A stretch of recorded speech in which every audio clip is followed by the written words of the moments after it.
আজ আমি এই যে গাছটি দেখাচ্ছি, এই গাছটি আমি আগেও দেখিয়েছি। এর নাম ইয়েলো ম্যান্ডেভিলা। আমি এই 15 দিন হলো এই গাছটাকে আমি রিপোর্টিং করেছিলাম, কারণ এর আগে একটা ছোট্ট টবের মধ্যে ছিল। নমস্কার, আমি প্রসেনজিৎ। আপনাদের স্বাগতম জানাই আমার ছোট্ট একটি ভিডিওতে। ফেসবুকে দেখে থাকলে আমার এই চ্যানেলটিকে ফলো করে সাথে থাকবেন, এবং ইউটিউবে যদি আপনি দেখেন সেক্ষেত্রে সাবস্ক্রাইব করে পাশে থাকবেন। যেহেতু এটি লতা জাতীয় গাছ, তাই এর সাপোর্টের প্রয়োজন। আমরা যদি এটাকে ঠিকঠাক সাপোর্ট দিয়ে রাখতে পারি গাছটাকে, তাহলে গাছের গ্রোথটা ভালো হবে। একটা ছোট্ট ঝাঁকানো শেপের মধ্যে রাখা যাবে, এবং ফুলটা অনেক বেশি পাওয়া যাবে, কারণ এর ব্রাঞ্চটা বৃদ্ধি করা যেতে পারে। ব্রাঞ্চটা কীভাবে বেশি বৃদ্ধি করব? গাছের যে ডগা বেরোচ্ছে, আমি ডগাটাকে যখনই নতুন কোনো ডগা বেরোবে একটা ঠিকঠাক সাইজে যখনই চলে আসবে, তখন আমাকে ডগাটাকে কেটে দিতে হবে।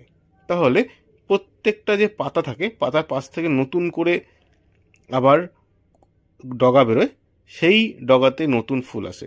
তো অলরেডি 20-25টার উপর আমি ফুল পেয়ে গেছি এই গাছটা থেকে। তো এখন যেহেতু সাপোর্ট দিচ্ছি, সাপোর্ট দেওয়ার পর এই গাছটার একটা ঝোপালো আকারে তৈরি করব, যাতে ফুলটা বেশি পাওয়া যায়। মোটামুটি এই গাছটি সারা বছর ফুল দেয়। অনেকগুলো কালারেরও ফুল হয়। লাল কালারের একটা ফুল আমি দেখেছি এর আগে, আমি এই গাছটা এখনো পাইনি, পেলে আমি অবশ্যই নিয়ে আসবো। এটা আমার হলুদ কালারের গাছ। এই ফুলটাও খুব সুন্দর হয়, কিন্তু এই ফুলের কোনো গন্ধ নেই। এই গাছটিকে সাধারণত আমরা দেখতে পাই বাড়ির দেওয়ালে অথবা গেটের সামনে। সুন্দর একটা গেট করে রাখা হয়, কারণ অনেকটা বেশি ফুল আসে এবং ঝোপালো যেহেতু গাছ হয়, দেখতে খুব সুন্দর লাগে। এই গাছটি সারাদিনের সূর্য আলো খুব পছন্দ করে, এবং ঠিকঠাক জল নিকাশি ব্যবস্থা রাখতে হবে, যেহেতু আমরা টবে কাজ করি। টবের মাটি স্যাঁতসেঁতে থাকবে, কিন্তু জল জমে থাকবে না, এরকম মাটি সব থেকে ভালো এই গাছের জন্য। আমার খুব সুন্দর লাগে এই ফুলটি। আমি এরপরে যদি পাই অন্য যে কালারগুলো, সেগুলো নিয়ে আসবো আর অবশ্যই দেখাবো। লতানো জাতীয় গাছ বলে গাছটিকে আমি অবলম্বন দিয়ে রেখে দিলাম। এরপরে আমি আবার দেখাবো যখন গাছটা আবার একটু বৃদ্ধি পাবে এবং ফুল অনেক বেশি আসবে।